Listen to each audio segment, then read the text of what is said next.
음식 사진 찍을 때 꼭 한 조각 올라가 있는 그 초록잎. 대부분은 그냥 장식용 허브라고 생각하죠. 하지만 그 잎 알고 보면 비타민 폭탄 해독제, 심지어 고대 약초이기도 합니다. 오늘은 평범한 초록잎 속에 숨은 파슬리의 놀라운 음식 이야기를 들려드릴게요. 1. 파슬리 원래 장식용이 아니었다. 파슬리는 원래 장식용이 아닌 약초였습니다. 고대 그리스인들은 파슬리를 신의 식물로 여겼고 승리한 선수들에게 월계수 대신 파슬리 화환을 씌워줬다고 합니다.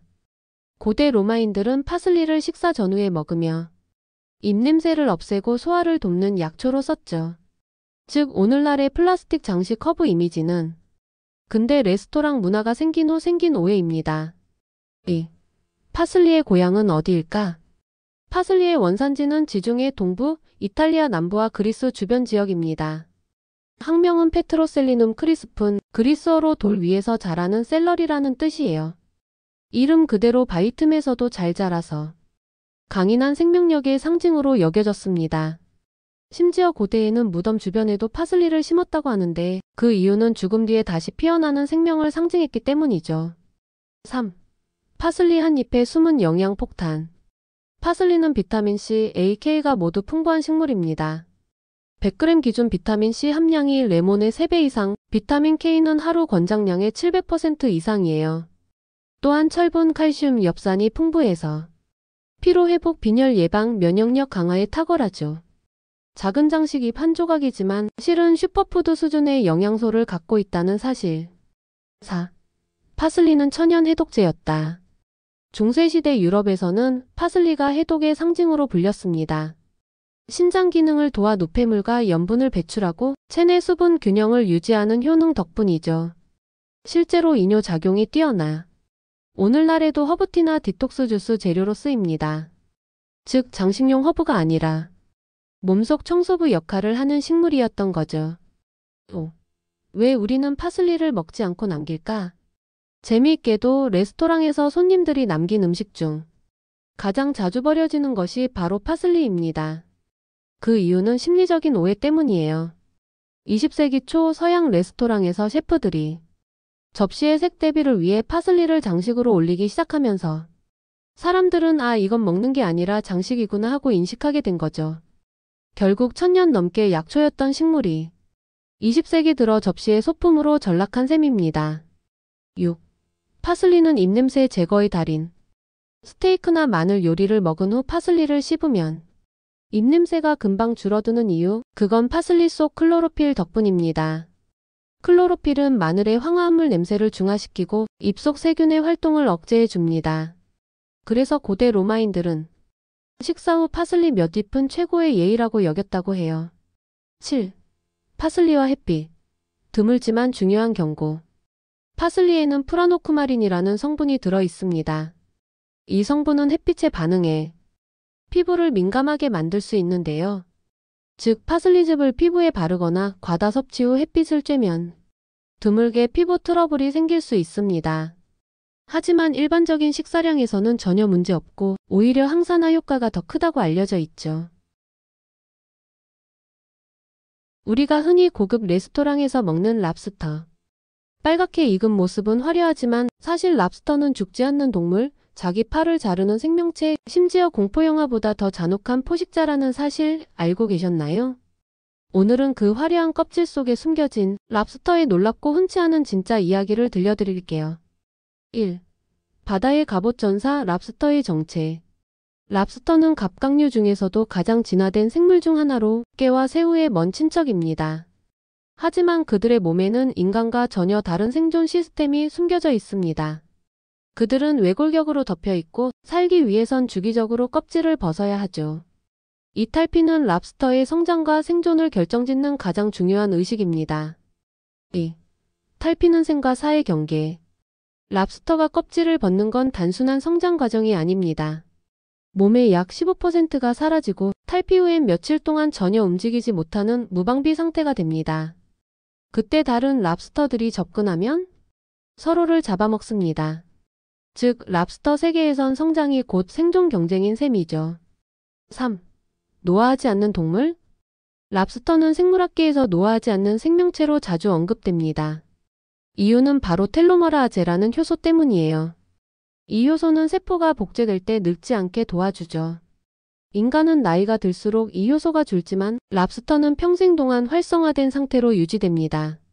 그래서 랍스터는 이론적으로 늙어서 죽지 않습니다. 대신 탈피에 필요한 에너지가 너무 커져 결국 탈피 실패로 죽는 경우가 대부분입니다. 즉 노화로 죽지 않지만 성장 때문에 죽는 동물이죠. 4. 랍스터의 뇌는 도넛 모양이다. 믿기 어렵지만 사실입니다. 랍스터의 뇌는 작고 식도 주위를 감싸 도넛 형태로 되어 있습니다. 그래서 음식을 삼킬 때 먹은 것이 뇌를 통과하는 듯한 구조를 가지고 있죠. 게다가 신경체계가 복잡해 머리를 잘라도 일정 시간 동안 움직일 수 있습니다. 이건 단순한 반사작용이 아니라 분산 신경망 구조 덕분이에요. 5. 싸움을 즐기는 포식자. 랍스터는 우리가 생각하는 것보다 훨씬 공격적입니다. 자신의 영역을 침범하면 앞발로 치열한 싸움을 벌이는데 이때 이빨 대신 집게발로 상대의 껍질을 찢습니다. 더 놀라운 건 싸움 중 팔이 잘려도 그들은 아프지 않습니다. 왜냐면 통증을 느끼는 통각 수용체가 없기 때문이죠. 하지만 무감정한 건 아닙니다. 연구에 따르면 스트레스에 반응하는 호르몬 수치가 올라가므로 고통이 아닌 극도의 불안 상태를 느끼는 것으로 추정됩니다. 6. 인간과의 기묘한 역사. 지금은 고급 음식의 상징이지만 불과 200년 전까지만 해도 랍스터는 가난한 사람의 음식이었습니다. 19세기 초 미국에서는 랍스터가 너무 흔해서 노예나 죄수의 식사로 제공됐고 하루 3번 랍스터를 먹이는 건 잔혹행위로 여겨졌습니다. 이후 20세기 중반 기차 여행과 냉장 기술의 발전으로 랍스터가 도시의 진미로 변신하면서 오늘날의 럭셔리 해산물 이미지가 만들어졌죠. 7. 랍스터의 초감각 능력. 랍스터는 눈으로 세상을 보는 대신 더듬이와 다리로 세상을 냄새로 느낍니다. 그들의 다리와 입 주변에는 수천 개의 화학감지 세포가 있어 냄새로 물속의 먹이, 적, 심지어 짝까지 구분합니다. 또한 바닷물의 미세한 전류를 감지해 자기장으로 방향을 찾기도 하죠. 즉 촉각과 화학의 눈을 가진 생명체인 셈입니다. 8. 랍스터의 사랑은 현실적이다. 랍스터의 짝짓기는 낭만적이지 않습니다. 암컷은 수컷의 굴로 들어가 일정 기간 동거를 하며 교미를 합니다. 그 후 알을 품은 채 굴을 떠나고 한 번 교미한 정자로 1년 이상 알을 낳을 수도 있습니다. 즉 그들의 사랑은 짧지만 실용적인 계약 관계죠. 우리가 지금 이 순간 스마트폰으로 메시지를 남기듯 인류는 오래전에도 무언가를 기록하려는 욕망을 품고 있었습니다. 하지만 당신이 상상하는 것보다 훨씬 오래된 세상에서 가장 오래된 문서가 존재한다면 믿으시겠어요? 오늘은 인류가 남긴 최초의 기록 그리고 그 속에 숨겨진 문명의 미스터리를 풀어봅니다. 1. 종이보다 5000년 앞선 기록. 문서라는 말은 보통 종이를 떠올리지만 세상에서 가장 오래된 문서는 종이가 아닙니다. 그것은 바로 점토판. 기원전 3200년경 지금의 이라크 남부 메소포타미아 우르크 지역에서 발견된 점토판이 그 주인공입니다. 이 점토판은 단순한 그림이 아니라 숫자와 기호를 조합한 최초의 문자 문서로 알려져 있죠. 2. 우르크 점토판. 인류의 첫 장부. 이 문서는 놀랍게도 회계 장부입니다. 내용은 보리 29자루 노동자 8명에게 지급함. 즉 인류 최초의 문서는 영수증이었던 셈이죠. 사람들은 신에게 재물을 바치고 노동자에게 식량을 나눠주던 그 시대에 누가 얼마나 받았는가를 정확히 남기기 위해 문자를 만든 것입니다. 말하자면 문명의 시작은 신의 언어가 아니라 회계의 언어에서 비롯된 거죠. 3. 문자를 새긴 도구 갈대펜의 탄생. 점토판에는 일종의 삼각형 모양의 자국들이 새겨져 있습니다. 이건 당시 사람들이 갈대줄기를 깎아 만든 펜으로 점토에 눌러 쓴 흔적이에요. 이 방식으로 만들어진 문자를 서령문자라고 부릅니다. 쐐기 모양의 글자라는 뜻이죠. 즉 인류 최초의 필기도구와 문서체계는 모두 메소포타미아에서 동시에 탄생한 것입니다. 4. 문서의 미스터리. 누가 만들었는가? 그런데 여기서부터 미스터리가 시작됩니다. 이 점토판의 저자는 누구일까요? 학자들은 특정 개인이 아닌 신전 행정가 혹은 사제 회계사가 썼다고 봅니다. 하지만 일부 연구자들은 문자 체계의 복잡성으로 미뤄 그 이전에도 기록 언어가 존재했을 가능성을 제기했죠.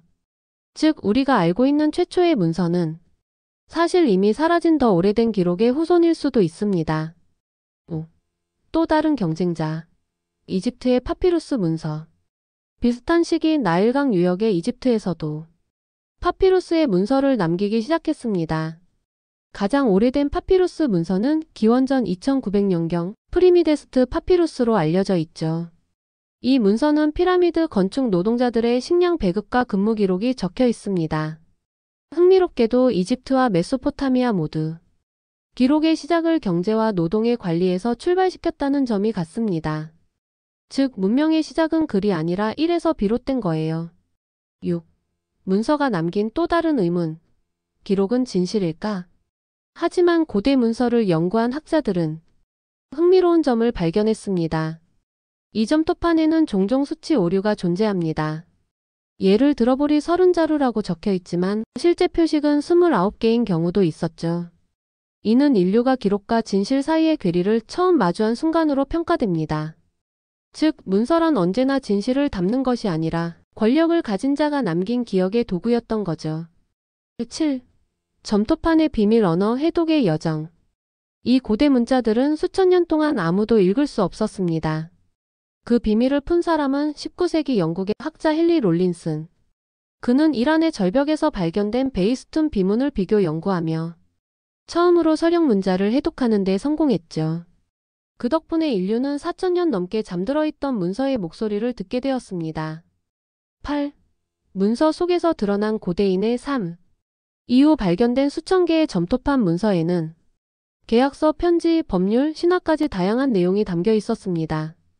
특히 길가메시 서사시는 이 점토판 문자의 연장선에서 등장한 인류 최초의 문학 작품으로 결국 모든 스토리텔링의 시초가 문서에서 시작된 셈이죠. 설거지할 때, 청소할 때, 염색할 때 언제나 우리 손을 지켜주는 고무장갑. 하지만 이 장갑 그냥 손 보호용이 아닙니다. 당신이 몰랐던 생활 속 숨은 기능이 아주 많아요. 오늘은 고무장갑의 놀라운 비밀과 꿀팁 10가지 한 번도 들어보지 못한 이야기로 알려드릴게요. 1. 고무장갑의 시작은 전쟁물자였다. 고무장갑의 역사는 놀랍게도 군수물자에서 시작됩니다. 2차 세계대전 당시 군인들의 방수 작업과 화학물질 방어용으로 만들어졌죠. 이후 고무가 민간에 보급되면서 가정용 청소 도구로 자리 잡았고 1950년대 한국에서도 주부의 상징이 되었죠. 즉 고무장갑은 전쟁에서 부엌으로 온 평화의 도구였던 셈입니다. 2.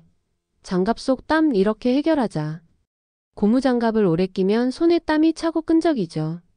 이럴 때는 장갑 안에 소량의 베이킹소다나 옥수수 전분 가루를 넣어보세요. 땀 흡수를 도와주고 냄새도 잡아줍니다. 이건 미용실, 제빵사 등 장시간 장갑 착용 직업군에서도 쓰는 실전 팁이에요. 3. 미끄럼 방지 임시 장갑 패드로 활용. 고무장갑 한 쌍이 낡아서 구멍났다고 버리셨나요? 그럴 필요 없습니다. 손가락 부분만 잘라서 병 뚜껑 오프너, 병 잡는 패드, 청소용 고정밴드로 쓸 수 있습니다. 특히 미끄러운 유리컵이나 냄비 손잡이를 잡을 때 정말 유용하죠. 4. 빨래할 때 정전기 방지제로 활용. 건조기 안에서 옷이 서로 달라붙는 정전기. 고무장갑을 건조기 안에 같이 넣으면 이 현상이 줄어듭니다. 고무가 전화를 중화시켜 정전기를 억제하기 때문이에요. 단 열이 너무 높을 땐 장갑이 변형될 수 있으니 저온 코스에서만 사용하세요. 5. 장갑을 청소솔처럼 쓰는 방법. 애완동물 털, 침대 먼지, 카펫 청소할 때 고무장갑을 낀 손으로 쓸어내기만 해도 털이 착 달라붙습니다. 정전기 원리 덕분이죠. 이 방법은 고양이 집사들 사이의 비밀 청소법으로도 유명합니다. 6. 뜨거운 냄비 뚜껑 장갑으로 안전하게 잡기. 고무장갑은 기본적으로 내열성이 있습니다.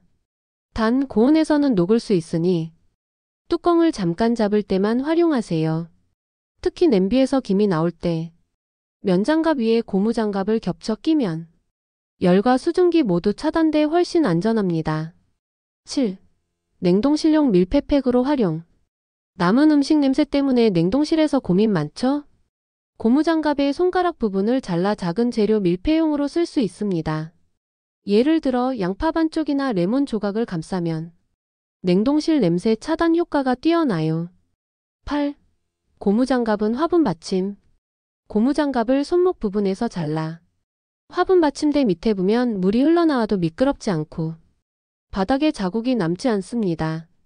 또 장갑 재질이 미세한 쿠션 역할을 해 화분이 떨어질 위험도 줄여줍니다. 9. 장갑 냄새 없애는 과학적 방법. 고무 특유의 냄새는 공기 중 황화합물 때문입니다.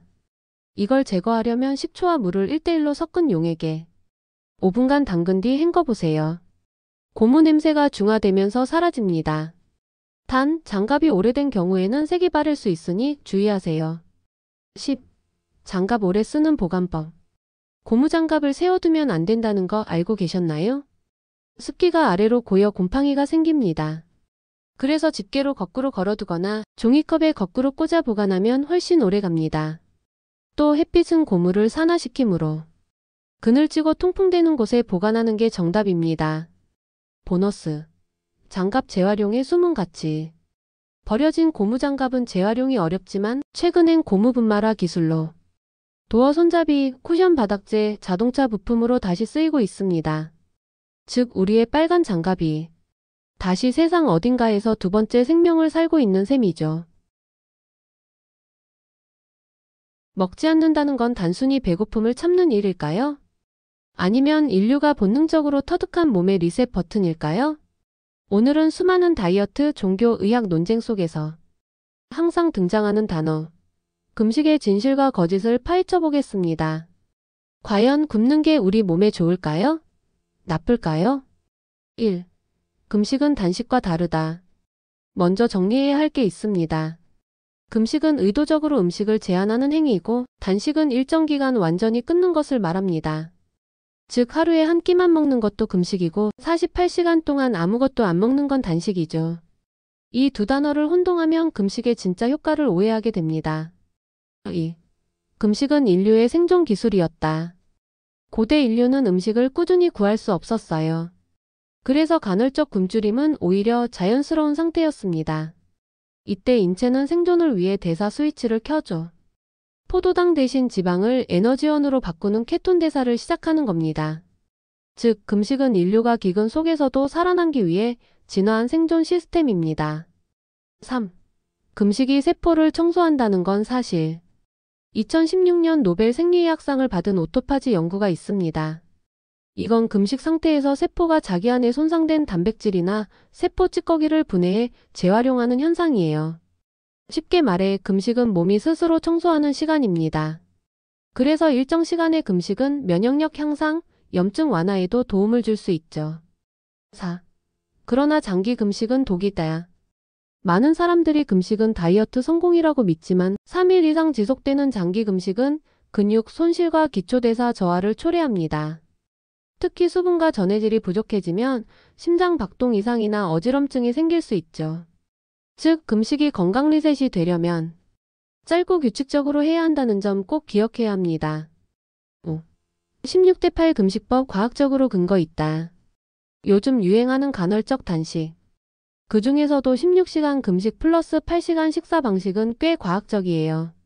미국 하버드대 연구에 따르면 이 방식은 인슐린 수치를 낮추고 신체가 지방을 더 효율적으로 연소하도록 돕는다고 합니다.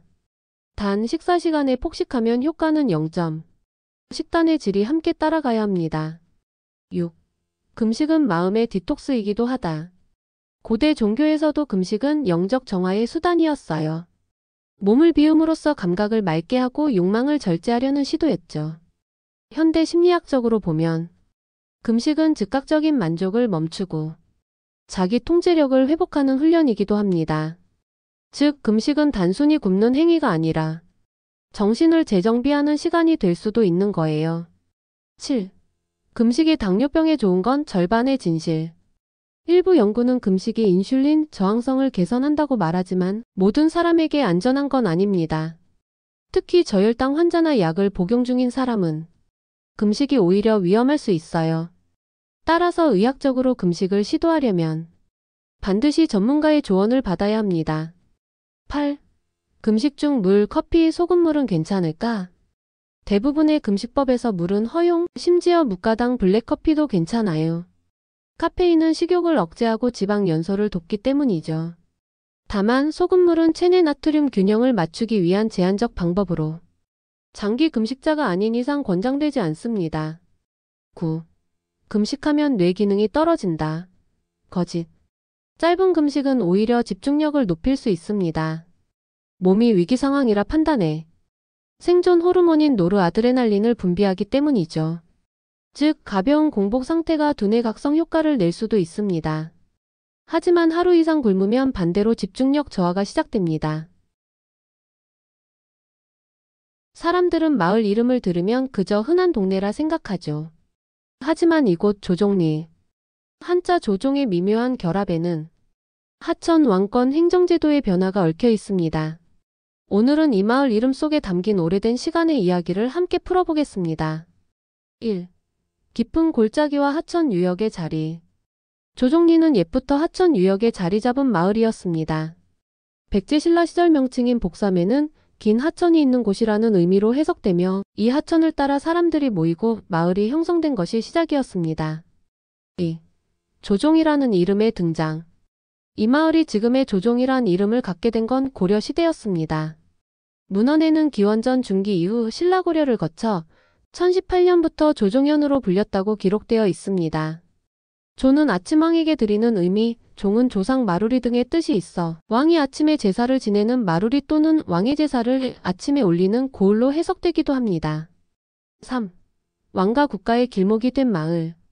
이 지역은 한반도의 북쪽 산맥과 동서 산줄기가 겹치는 요지였고 삼국시대부터 전략적으로 중요한 길목이었습니다. 그래서 국가나 왕권 차원에서 조종이라는 명칭을 부여해 행정구역으로 격상했던 것이죠. 즉 이름이 단순한 마을 이름이 아니라 왕권과 통치의 접점이라는 의미를 품고 있었습니다. 4. 이름에 담긴 아침 제사의 상징성. 조자가 갖는 의미 중 하나는 아침이지만 고대에는 왕에게 아침에 제사를 지낸다는 의미로도 쓰였습니다. 이곳에서 왕이나 관청이 조상을 기리고 제사를 지냈다는 전설도 있어 이 이름이 단순한 지명이 아니라 신성한 공간을 가리키는 말이었다는 해석이 나옵니다. 5. 지명의 변화와 일제강점기의 명칭 왜곡. 세월이 흐르며 조종현, 조종면 하면으로 행정구역이 바뀌기도 했습니다. 특히 일제강점기에는 명칭이 바뀌거나 왜곡된 경우가 많았고 최근에는 다시 옛 이름을 되살리려는 움직임이 있기도 했죠. 이런 변화 안에 이름이 갖는 정체성과 역사적 가치가 담겨 있습니다. 6. 마을 속 숨은 지명들에서 읽는 이야기. 조종리 일대에는 신하리, 마일리, 대보리 등 여러 자연마을이 있는데 각각의 이름에도 지형과 역사적 배경이 담겨 있습니다. 예컨대 신하리는 새로 개간된 밭이란 뜻이고 마일리는 말이 쉬던 들녘이었다는 전설이 있어요. 이처럼 조종리 이름만 해도 흘, 물, 말, 제사, 왕권 등의 상징이 중첩된 풍경입니다. 7. 오늘의 조종리. 이름이 주는 의미. 지금의 마을은 관광지, 휴양지, 농촌지역으로 변화했지만 이름이 여전히 주는 메시지는 분명합니다. 길목이고 머무는 곳이다. 길을 지나던 이들이 잠시 머물고 제사하고 쉼을 찾던 고장. 그 DNA가 지금도 살아있다고 볼 수 있습니다. 지금 우리가 사는 동네, 지나치는 길 위에 있는 마을 이름에도 이처럼 오래된 시간의 흔적이 숨어 있습니다. 조종리라는 이름이 담고 있는 건 단지 옛날 이름이 아니라 왕조의 기록, 자연과의 교감, 사람들의 삶이 섞인 이야기입니다. 다음에 이 마을을 지나치게 된다면 이 이름이 말하고 있는 길과 머물러야 할 장소의 의미를 한번 되새겨 보세요. 구독과 좋아요 부탁드려요.